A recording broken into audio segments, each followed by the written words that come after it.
All right, let's dive into the deep psychology behind enforced chastity. It's a practice that's way more common than you might think.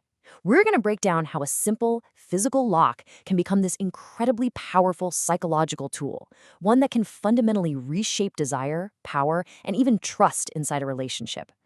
So the first thing we got to do is kind of reframe our thinking here.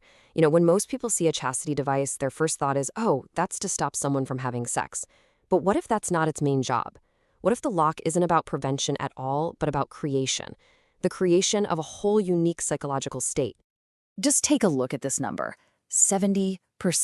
Now, according to deep dives into dedicated online communities and forums, this is roughly how many cuckolding relationships also involve a chastity device. That is a huge figure. Yeah, that's right, up to 70%. A number that high tells you this isn't some niche within a niche. It's actually a core part of the experience for a majority of people who are into this. And that means it's got to be serving a really powerful function. A function that, as we're about to see, is rooted deep inside our own brains. Okay, so let's start with the neuroscience of it all. How does physically denying something actually, rewire the way we desire it? Well, it all comes down to a concept that researchers have a specific name for. It's called frustration arousal. And this, right here, is the key to everything. The brain doesn't just shut down or get bored when release is denied. Instead, the denial itself becomes this potent source of excitement.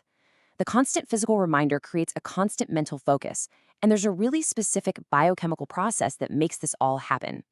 So, check out this simple chain reaction.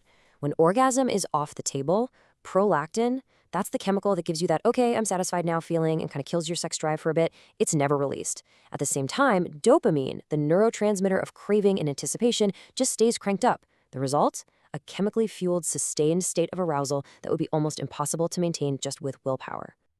So we've got the internal brain chemistry.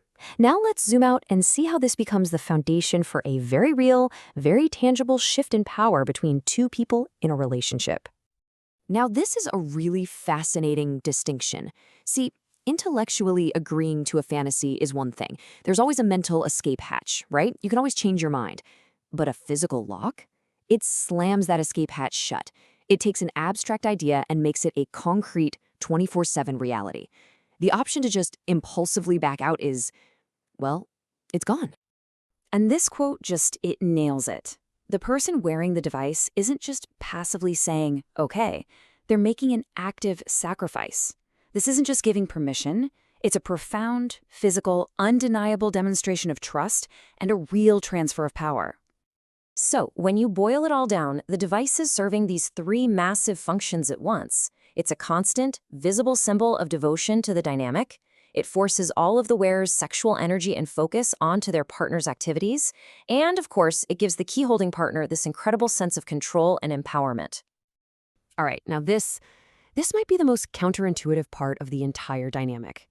The device can actually become a tool for managing one of the most destructive emotions in any relationship: jealousy.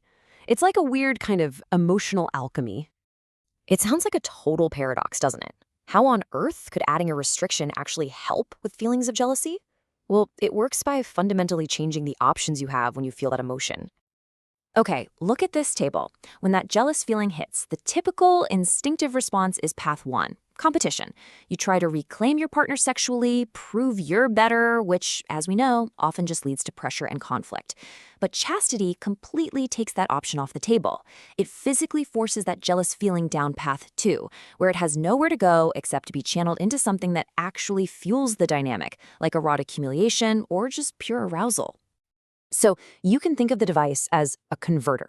It takes the raw, messy, potentially destructive energy of jealousy, and instead of letting it short-circuit the relationship, it transforms it into fuel for the very dynamic that's causing it.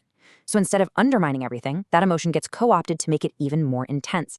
Now, over time, these effects really start to compound. This isn't just about a single weekend or a single experience.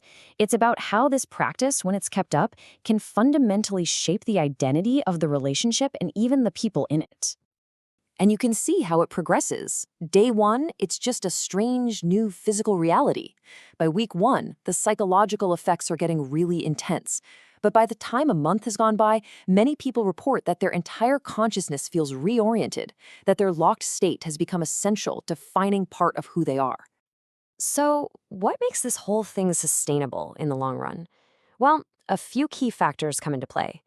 There's the validation people get from online communities, which gives them a powerful sense of shared identity. They know they're not alone. The lock itself creates these incredibly clear, enforceable boundaries, which can, surprisingly, lower anxiety. And at its core, it just remains the ultimate, ongoing physical proof of trust. Which brings us right back to the main idea. For the many couples who practice this, the device isn't seen as some kind of punishment or a terrible burden. It's the very tool that makes this whole complex dance of power, trust, and desire psychologically sustainable for everyone involved. So, we'll end with a question for you to chew on. This whole dynamic really challenges our standard ideas of what intimacy is. And it makes you wonder, where does deeper intimacy really come from?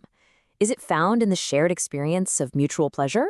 Or is it found in the profound vulnerability that comes from placing ultimate, absolute trust in someone else?